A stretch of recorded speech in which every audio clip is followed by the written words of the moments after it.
सदगुरु माता दीक्षा की महाराज जी के पास आज सभी संत महात्मा जिस स्थान पर बैठे और सत्संग यह स्थान जिसको एक एक महापुरुष जानते हैं कि बाबा विश्वनाथ जो काशी में साथ संगत स्थान आज उन्हीं का रूप साथ संगत, उन्हीं की कृपा, उन्हीं की साथ संगत रंगते हैं। इसी प्रांगण में साथ संगत जो कहते हैं कि भोले बाबा का एक दरबार, जिस स्थान पर एक एक महापुरुष बैठे हैं साथ संगत, सिर्फ इस बात से साथ संगत हम अपने अपने घरों से निकलते हैं कि मेरे घर में एक एक सदस्य परिवार का एक एक साथ संगत, इसी मालिक से जो दुनिया को साथ संगत जिसको कहते हैं कि दुनिया में अगर किसी के पास साथ संगत सारे सुख होते हैं वह है इस निरंकार प्रभु परमात्मा, जिसकी कृपा से एक एक परिवार के एक एक सदस्य सुख में, और यहाँ तक साथ संगत जो हमारा अपना चाहत बनते हैं कि संसार में हमें वो वैभव प्राप्त हो, हमें संसार में इस तरह से एक इंसान इंसानियत के रूप में हमें देखे, तमाम तरीके की साथ संगत जो मन की जिज्ञासा होती है, साथ संगत जब जब जितना बस चलता है इंसान का, कभी इंसान साथ संगत इस धन की बात कर ले, एक इससे नहीं हटता अपने आप को कमाने के लिए, परिवार की साथ संगत व्यवस्था बढ़ाने का जो घर का मुखिया होता है वो किसी रूप से साथ संगत, चाहे उसको 24 घंटे क्यों न मेहनत करना पड़े, साथ संगत तो रात दिन मेहनत करके अपने परिवार की व्यवस्था बनाने का प्रयास करता है। काम बनते हैं साथ संगत तो शुक्रिया इसी का, असल काम हमारे नहीं बनते तो साथ संगत यही मन है। मन को साथ संगत यहाँ तक कि अगर हमारा पड़ोसी साथ संगत कहता है महाराज आपके जीवन का जो कष्ट है, आपके परिवार में जो दुख है, तो चलो हम इस स्थान पर चलते हैं, कोई सुने ना सुने साथ संगत उस दरबार में हम जाएंगे तो मेरी बात जरूर सुनी जाएगी साथ संगत, जरूर। इस विश्वास से जब हम घर से निकलते हैं, कहते हैं महापुरुष अगर हजारों किलोमीटर का भी सफर तो करना पड़े, साथ संगत वो हजारों किलोमीटर का महात्मा सफर किससे करता है कि हो सकता है आज मेरे काम बन जाएगा, आज मेरी मांग, आज मेरी मुरादें पूरी हो जाए, साथ संगत तमाम तरीके की बात। और जितने महापुरुषों ने साथ संगत, जिस इंसान ने अगर अपने ही घर में वचन मानना शुरू किया, साथ संगत अपने परिवार के सदस्य की बात मानना शुरू किया, तो ना तो तकरार होता है साथ संगत, ना तो साथ संगत धन की कमी होती है। कभी तभी होती है साथ संगत जब किसी की हम सुनते नहीं, अरे पड़ोसी से मांगते हैं, अच्छे तालमेल अच्छे प्यार होता है, साथ संगत पड़ोसी को हमारा विश्वास होता है, तो पड़ोसी साथ संगत आपके पसंद को कभी नहीं खाली करता। कहोगे महाराज हमें 100 रुपए का नोट चाहिए, पड़ोसी इसलिए साथ संगत के आपके अंदर वो प्यार है, उस प्यार के कारण उसने आपका सत्कार किया, आपका बात रखा, वो तुरंत दे देता है शास्त्र। जहां प्यार नहीं, आप वहां की कोशिश करें शास्त्र, जहां आपको जाना हो, कहीं से काम नहीं बनते शास्त्र में। पहले ही लोग कह देते महाराज, अरे ये तो बड़ा अहंकारी है, ये तो किसी की बात नहीं सुनता, इसका तो बात रखना ही देता, तमाम तरीके की बात रखना।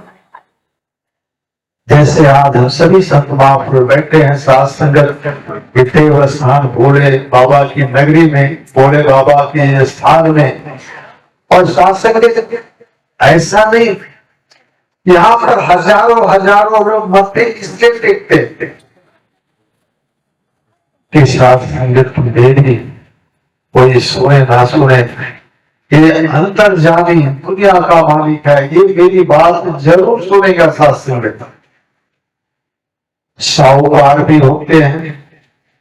साथ संगत गरीब परिवार भी होता है, क्या तमाम तरीके के जुर्म चाहत साथ संगत लेकर के हम सब निकलते हैं।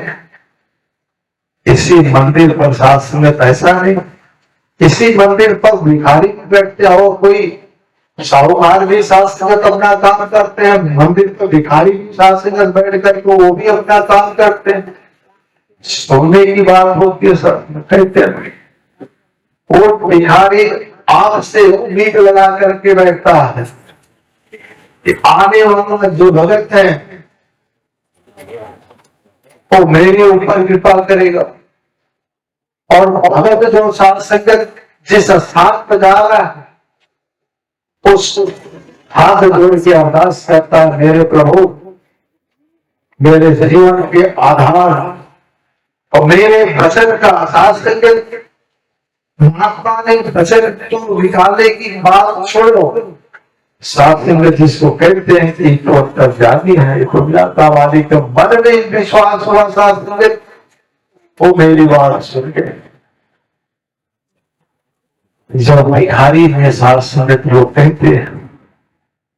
कि 20-20 वर्ष लग जाते हैं साथ संगत, 20-20 वर्ष या इससे भी ज्यादा लोग, और भिखारी कहता है आप तो आते हो प्रभु दरबार में, आपकी बात प्रभु बाधर में सुन लेते, मैं तो उसी दरबार में बैठा हूं, उसी चौखट पर बैठा हूं 20 वर्ष से, प्रभु मेरी बात नहीं सुनते। 20 वर्ष से बैठने वाला उसी दरबार में, और उसके प्रभु बात नहीं सुन रहे हैं, और आने वाला मुसाफिर साथ संगत, आने वाला वो भक्त, आने वाला साथ संगत साहूकार प्रभु के सामने हाथ जोड़ के मनते करता है, प्रभु इसके सारे काम बना देते हैं। साथ संगत आप जैसे संत मिलते हो, आप जैसे साथ संगत जिस दास हो, उसी युग की बात जैसे जिस समय नारद भगवान और अनेकों महात्माओं ने इसी संसार के मानव परिवार के कल्याण के लिए साथ संगत उन्होंने रात दिन एक किया। एक भिखारी ने साथ संगत पूछ बैठा, कहता है प्रभु आप तो शव नारायण के पास जाते हो, आप शव नारायण के संग रखते हो, मैं 24 घंटे में कम से कम 20 घंटे इन्हीं के दरबार में बैठा हूं, और बड़े मुश्किल से 2 वक्त की रोटियां परिवार के लिए नसीब हो पाते, बड़े साथ संगत मेहनत करने के बाद। प्रभु से मेरे बारे में जरा पूछो, अब मेरे तकदीर कब बदलेंगे, मेरे घर के एक एक सदस्य की किस्मत कब बदलेगी। नारद जी साथ संगत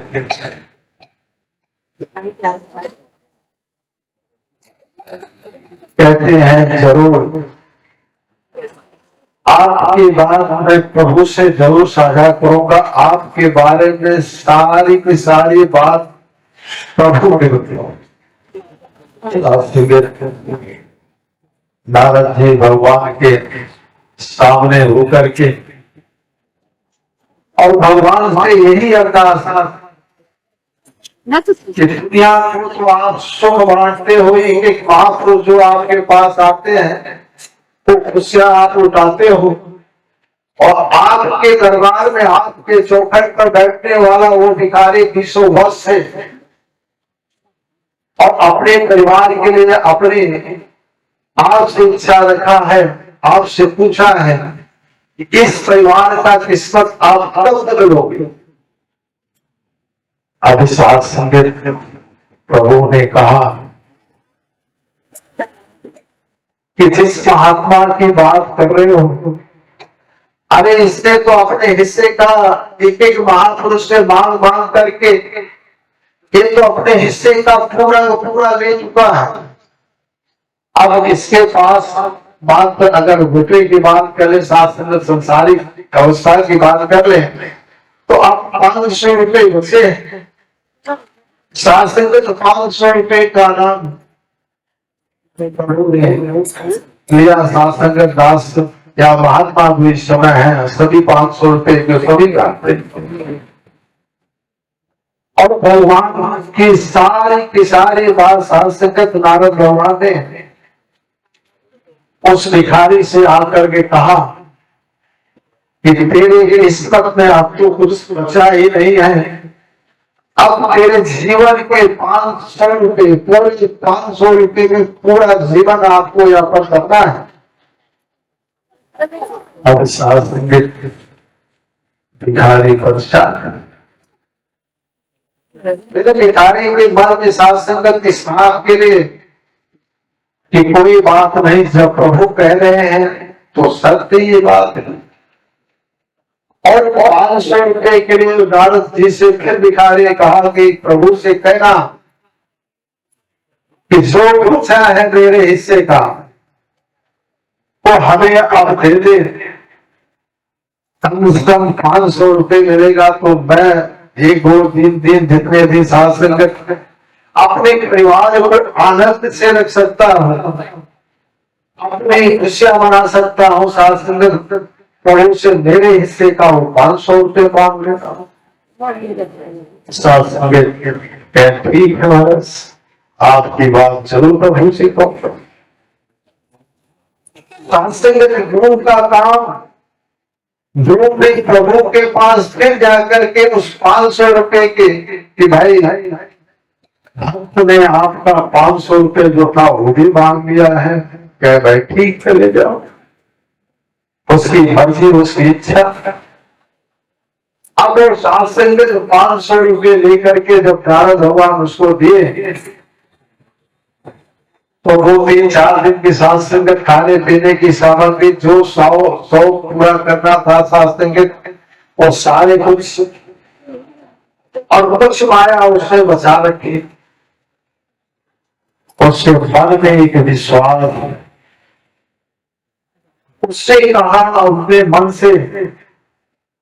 अरे मैंने तो 20-20 साल बैठ करके सारे साहूकारों का वो प्रसाद आनंद प्राप्त किया, उनसे ही मांगा, उनसे ही शास्त्र लेकर के अपने परिवार का पालन पोषण किया। क्यों न मैं भी जो बचे हुए हैं उसमें से इस सत्य को निमंत्रण दे डालूंगा, मैं भी सत्यों का सेवा करूं। जैसे सत्य साधन बैठने वाले दरबार में, जिसको कहते हैं कि भगवान के दरबार में बैठने वाला वो महात्मा, जब कोई संत पहुंचता है शास्त्र तो वो दिल से जो खुशियां बांटता है कि संतों के बीच में शास्त्र सारे सत्य आशीर्वाद इसलिए देते कि कभी भंडार खाली ना हो शास्त्र के। और वही शास्त्र उस भिखारी ने जितने 100-200 रुपए बचे संतों के बीच में, और जी महाराज मैंने तो आपका बहुत प्रसाद आपके घर में जाएगा कि आपने हमारे घर का बहुत ख्याल किया है, आज मेरी बारी है, मैं भी आपकी सेवक बन करके सेवा करता है। अब इस आसन में जब शब्दों के बीच में वो माया खर्च होने लगी और एक संत ने सासंगत आशीर्वाद देना जब शुरू किया, एक एक दिल से, और सासंगत जिसको कहते हैं कि किस्मत को बदलने का सासंगत जो विधाता, जिसको परमात्मा कहते हैं, सासंगत अल्लाह गाड खुदा जिस नाम से जानते हैं प्राप्त हुए। अब उस भिखारी का सासंगत साल भी नहीं बीता, संतों के आशीर्वाद थोड़े से ही माया था की सासंगत, उससे भी उसने अपना कारोबार, अपना बिजनेस थोड़ा बहुत शुरू किया। कुछ समय के बाद नारद भगवान फिर उस रास्ते से निकल रहे हैं सासंगत, और उस भिखारी के पास सासंगत कोठियां भी होगी, बड़ी बड़ी गाड़ियां होगी, हर तरह की सारी व्यवस्थाएं हो गई। और जैसे ही सासंगत रास्ते से चलते हुए नारद भगवान दिखते हैं, भिखारी तो पहले थे सासंगत अब साहूकार बन गए, आवाज होने लगे। तो नारद जी सोचे भाई मैं तो इनको पहचानता नहीं, मेरे को हमें तो बुला नहीं रहे, पता नहीं किसी को। फिर भी सासंगत उन्होंने थोड़ा किसी को भेज करके नारद भगवान को बुलाते हैं, कहते हैं प्रभु शिव जी बुला रहे हैं। अरे भाई कौन सा से, चलो। अब सासंगत सारी तार होकर, जिसको कहते हैं कि सारी व्यवस्था देख करके नारद भगवान कहते हैं महाराज मैं तो आपको पहचान नहीं रहा हूं। कहे कि प्रभु अरे आप भी आप दास को नहीं पहचान रहे हो। अरे वही जो एक दो साल पहले उसी मंदिर पर जो 500 रुपए की बात कही थी, 500 रुपए जो प्रभु से मांग करके आपने दिए थे, क्या मजाक कर रहे हो? अरे उसके किस्मत में तो 500 तो 5 लाख रुपए के सोने पहने हो, अब बड़ी बड़ी गाड़ियां, बड़ी बड़ी सारी, कह नहीं प्रभु वही हूँ, वही जो पहले आपसे 500 रुपए प्रभु से मांगा था। कहने ऐसा हो ही नहीं सकता, इसका मतलब भगवान भी झूठ बोल रहे, प्रभु भी हमसे झूठ बोले।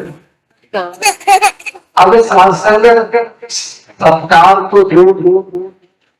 जिस स्थान पर नारद भगवान खड़े थे उनके मन में सिर्फ एक बार, जितने संस्कार हो गए उनके मन नहीं लग रहे हैं। इसलिए नहीं लग रहे हैं कि जिस प्रभु से मेरा इतना ज्यादा रिश्ता, जिस पर इतना बड़ा पूरा विश्वास, उन्होंने हमसे झूठ बोल दिया। गए प्रभु के चरणों में खड़े हो गए, प्रभु मैंने आपका क्या बिगाड़ा? आपने हमारे ऊपर इतना ज्यादा विश्वास किया और हम आपका रात दिन एक एक संत के प्रति वही जागरूकता पैदा, वही सात्संगत आपने जो कृपा लुटाते हैं वही जन जन तक पहुंचाने का मैं प्रयास करता हूं, पर आपने झूठ बोला। कहने लगे नारद मैंने कुछ झूठ नहीं बोला, कोई गलत बात नहीं कहा, उसके हिस्से में सिर्फ 500 रुपए था ही, और उसने प्रकार में सात्संगत संतों की सेवा में जितनी माया खर्च किया, और उस सुगंध के कारण संत ने जो आशीर्वाद सात्संगत दिए, और संत का आशीर्वाद प्रभु कभी भी सात्संगत काटते नहीं, कभी भी सात्संगत उसको मिथ्या नहीं करते हैं। एक ऋषि मुनि, एक सात्संगत साधु, एक संत जो आशीर्वाद दे देते हैं सात्संगत, तो कभी झूठा नहीं साबित। संकट के कारण उसके किस्मत बदल गए। आज साथ संगत एक एक संत महात्मा जो आज बैठे हैं, जहां देख रहे हैं, संत गुरु बाबा सुदीक्षा जी महाराज की कृपा से अपने अपने तकदीर सात्संग जिसको कहते हैं कि हमारा स्थान गांव में है, सात्संग पहाड़ों पर है, जंगलों में है, शहरों में है, जहां जहां सात्संग हम मानव परिवार बैठे हैं। कहते हैं सर